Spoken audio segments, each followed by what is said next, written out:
Salam alaikum, bonjour.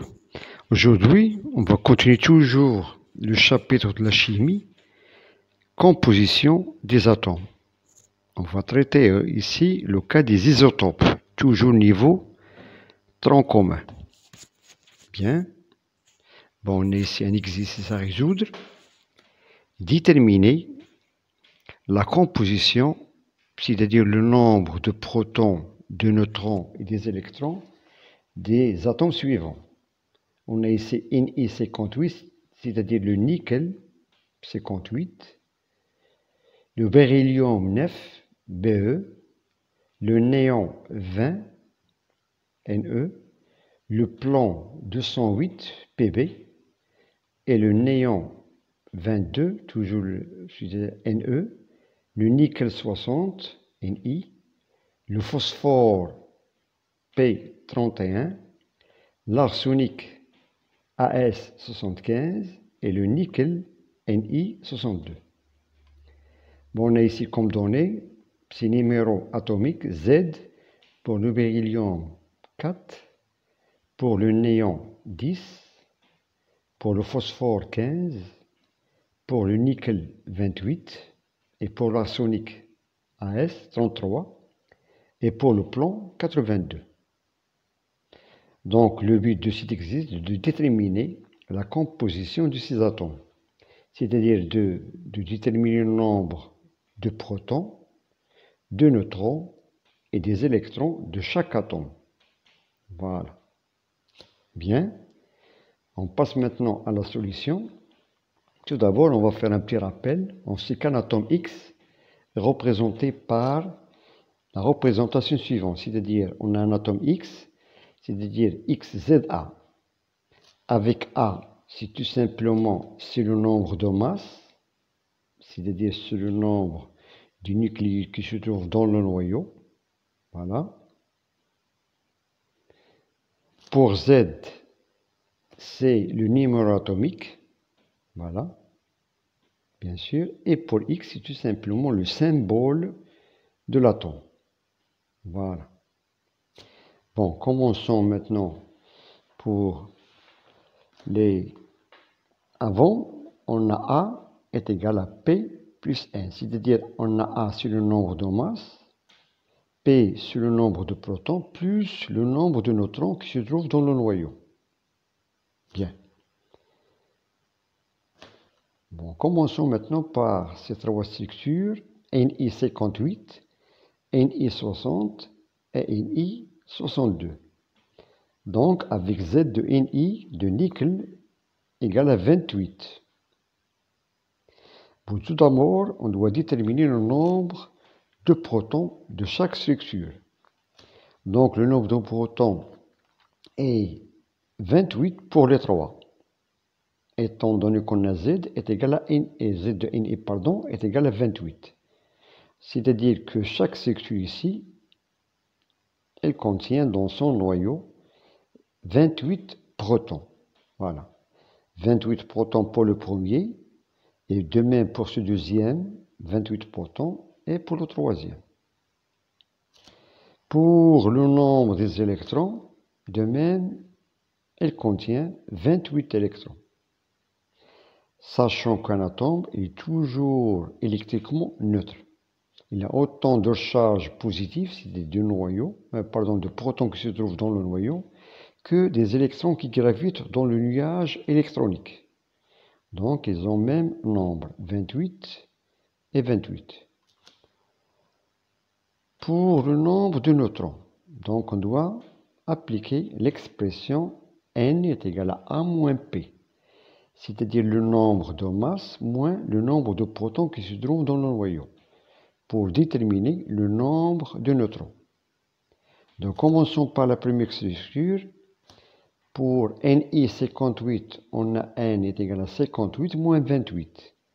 Voilà, on a 58 A moins 28, ça fait 30. C'est-à-dire que cette structure contient 30 neutrons dans son noyau.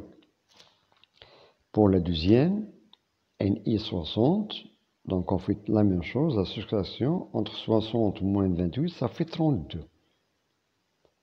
Voilà. Et pour la troisième, Ni62, on a le nombre de neutrons. 62 moins 28, ça fait 34. Et on peut constater que ces trois structures, ils ont même nombre de protons, même nombre d'électrons, mais ils diffèrent du nombre de neutrons. Et on peut appeler, ce sont des atomes isotopes, tout simplement. Ce sont des isotopes. Voilà. Donc ces isotopes, ce sont des atomes qui contiennent le même nombre des électrons, même nombre de protons, mais le nombre des neutrons est tout à fait différent. Voilà. On passe maintenant aux atomes suivants. Le néon Ne20 et Ne22. Donc j'ai dressé ici un tableau pour déterminer le nombre de protons, de même le nombre des électrons et le nombre de neutrons. Voilà. Étant donné que ce néon il a comme numéro atomique Z est égal à 10, c'est-à-dire que le nombre de protons est égal à 10 pour les deux. 10, 10. Donc d'après l'égalité de charge d'un atome, donc on aura le même nombre de charges qui se trouvent dans le noyau, charge positive, donc il se trouve dans le nuage électronique. Donc le nombre d'électrons pour ces deux structures, c'est le même. Voilà, c'est tout simplement 10 et 10. Voilà.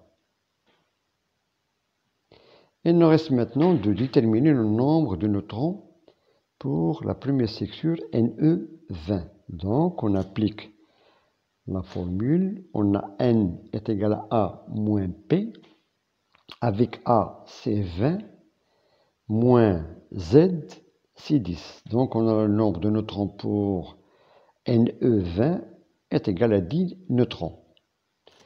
Pour la deuxième structure, on a A toujours 22 moins 10, ça fait 12. Et on constate que ces deux structures, ils ont le même nombre de protons, elles diffèrent du nombre de neutrons. Voilà, ce sont deux-mêmes, ce sont deux isotopes. Voilà. On passe maintenant aux atomes suivants. On a ici le beryllium, Be9, le plomb 208, le phosphore 31 et l'arsenic 75. On va faire la même chose. On détermine le nombre de protons, des électrons et le nombre de neutrons. Bien. Pour le beryllium, d'après les données, on a Z est égal à 4. Pour le plomb, on a le numéro atomique 82, il représente le nombre de protons. Pour le phosphore, 15. Et pour l'arsenic, 33. Et on aura la même chose pour le nombre des électrons.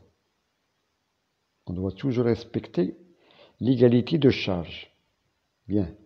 On a ici des charges positives et on a ici des charges négatives. Et pour que ces atomes doivent être neutres, on doit toujours respecter l'égalité de charge. Voilà. Pour le beryllium, il a de même 4 électrons qui gravitent dans le nuage électronique. Le plomb, 82 électrons, le phosphore, 15 et l'arsenic, 33. Bien, on passe maintenant pour calculer le nombre de neutrons pour chaque atome. Voilà, pour le beryllium, on a N est égal à A moins P, ou bien A moins Z, c'est la même chose. On a A, c'est 9, moins Z, 4, cela veut dire que le nombre de neutrons pour le beryllium est égal à 5. Pour le plomb, on a 208 moins 82, ça fait 126. Voilà, toujours on applique la même formule, N est égal à A moins P, ou bien A moins Z.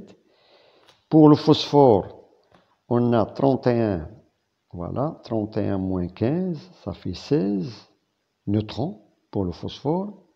Il nous reste le dernier atome, l'arsenic. Et là, pour le nombre de masse 75, moins Z, ça fait 42. Si les 75 moins 33 est égal à 42 neutrons pour l'atome d'arsenic. Bien. Bon, je vous remercie de votre attention. Bon courage et à très bientôt.